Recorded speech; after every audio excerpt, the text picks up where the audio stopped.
Good afternoon and happy Easter. My name is Michelle Robbins, and this is a staff meeting presentation that we have on classroom management. Now, normally in our standard staff meeting, what we would do is invite you to have a snack as you're coming in, grab a soda, grab some water, have a seat, and take about 5 minutes to just take a breath from being with your classes for a few moments and to catch up with your colleagues. So that's how we would normally begin our staff meetings. For this type of activity, what we would do is we would actually split up into different small groups.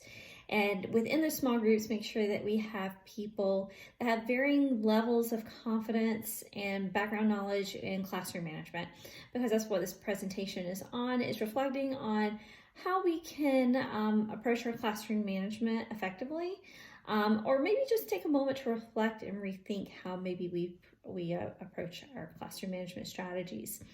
So this is my behavior resource list that I've compiled, and this is for our 623 class with Dr. Huban. Our first resource that we're going to take a look at today is a really nice book. It's super short, super sweet. The name of the book is Praise by Ackerman, and the P stands for positive aspects of behavior management. The R represents reinforcement to maintain the discipline. A stands for assessing the situation. The I is for the intent of the behavior of the student, what we think the student might mean or might be trying to project. S represents sincerity and how we approach the students. And the last letter is E, and it encompasses empowering the students to self-discipline. So this time we would normally break out into those, while we're in those smaller groups, and have everybody just kind of talk about what they use in their classroom and how do they use praise. Are they reinforcing and maintaining discipline throughout the class period? Is everything consistent? Are we always sure of the intent of our students' behavior? Because sometimes we may misunderstand or misread the situation. Being sincere, especially in an emotionally charged situation, can be a challenge because we're human, and so are our students. And when our students sense that we're being sincere and kind and that we care, we're more likely to come out with a more positive outcome. And then going back to the E, empowering the students to self-discipline, because the only kind of discipline there is self-discipline. There is no other kind. So what can we do to help empower them with that? Our next resource is by KP Allen. It's called Classroom Management, Bullying, and Teacher Practices. It came out of a journal called The Professional Educator. So it may be hard to read, especially if we're in a staff meeting back towards the back, and this is on a projector. Bullying has received considerable attention over the years. The question posed is, does classroom management affect opportunities for bullying? Research indicates that new teachers use classroom management techniques learned from being a student. I thought this was really interesting. My experiences as an educator, most of my discipline practices that I use are what I use from my high school and middle school memories, how my teachers handled situations and how they phrased things. And then as I started co-teaching, my first few years of teaching, I would steal good ideas from those experienced teachers. And so I find that having a bag of tricks, a bag of ready-to-go sayings so that you don't feel caught off guard really kind of helps along with that. The article goes on to state that teachers may learn how to identify bullies through experience. However, it would be best for all if the teacher were given a professional training on how to recognize bullying. I think right now in our state of affairs, Recognizing bullying in the classroom can be a challenge sometimes because it can happen maybe as they're entering the class or in the hallway or in the locker room or in the restrooms. It may be happening in group work, and so it's really important that we make ourselves present, that we're in the hallways when kids are changing classrooms, we're in the hallways when kids are in the locker area, and that we're walking around our room and encouraging kind words. And if we hear things get a little out of control, that we help them navigate those difficult conversations. Another thing that's really important in recognizing bullying is that most of the bullying nowadays is happening through cyberbullying. And that is a challenge, knowing how that is being manifested. And so that's something that we're continuing to try to get training on how to get students to feel comfortable talking about it. And because as educators, we may not know what's going on with that, or having parents reach out to us to see what we can do to help them as well. Our next slide is by Jay Brophy, Classroom Management as Socializing Students into Clearly Articulated Roles. Effective managers that create a great environment realize that it de-escalates their role as disciplinarian. Teachers can create this environment by being consistent with their expectations. They also provide direct instruction as well as cues and reminders as needed. The study proceeds to investigate backwards planning on small group projects to help determine what roles will need to be created. Then the people in these roles will need direction and guidance to facilitate the group to work best.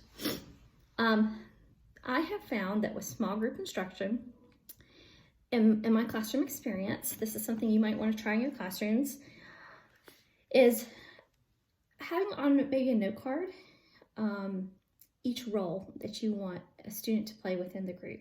So there could be the task manager, there can be the time manager, there can be the, for a music class, the rhythm manager, the note manager, the phrasing manager, the dynamics manager, the articulation manager, and making sure that every person has a role so that they feel like they're contributing to the group.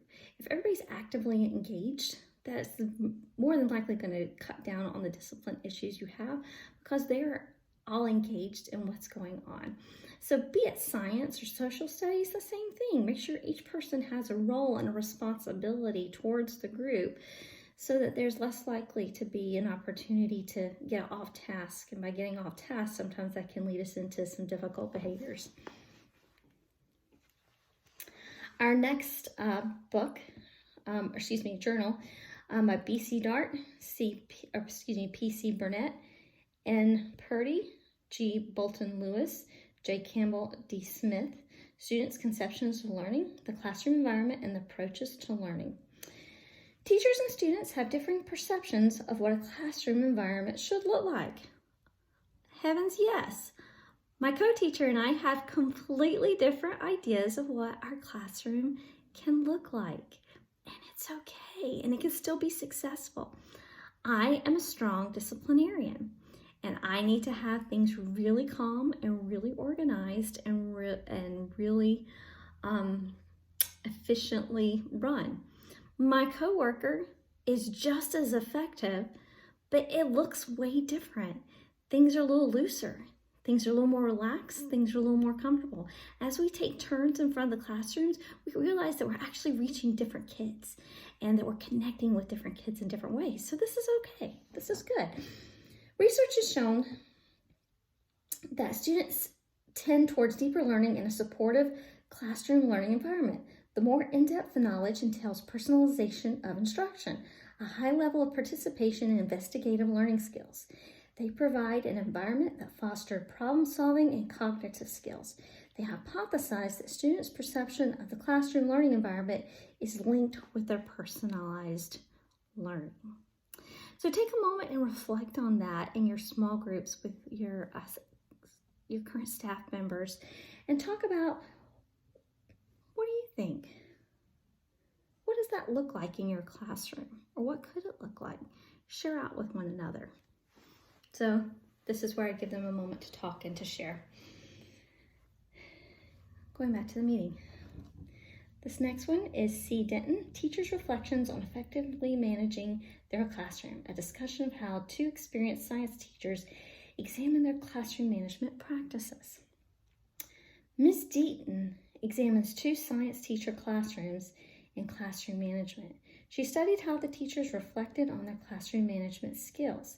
They collected data over 3 months. The data revealed that the teachers' perceptions of the classroom the data revealed the teachers' perceptions of the classroom. The teachers also noticed two factors that affected classroom management, one being the students and the other being administration.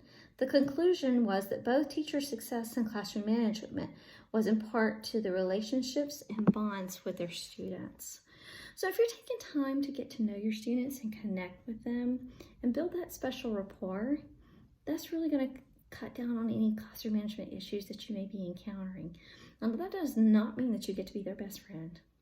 It does mean that they are in a safe place, in a place that they feel like they can connect with others, their students, and with you, and contribute to the classroom in a way that is meaningful and relevant.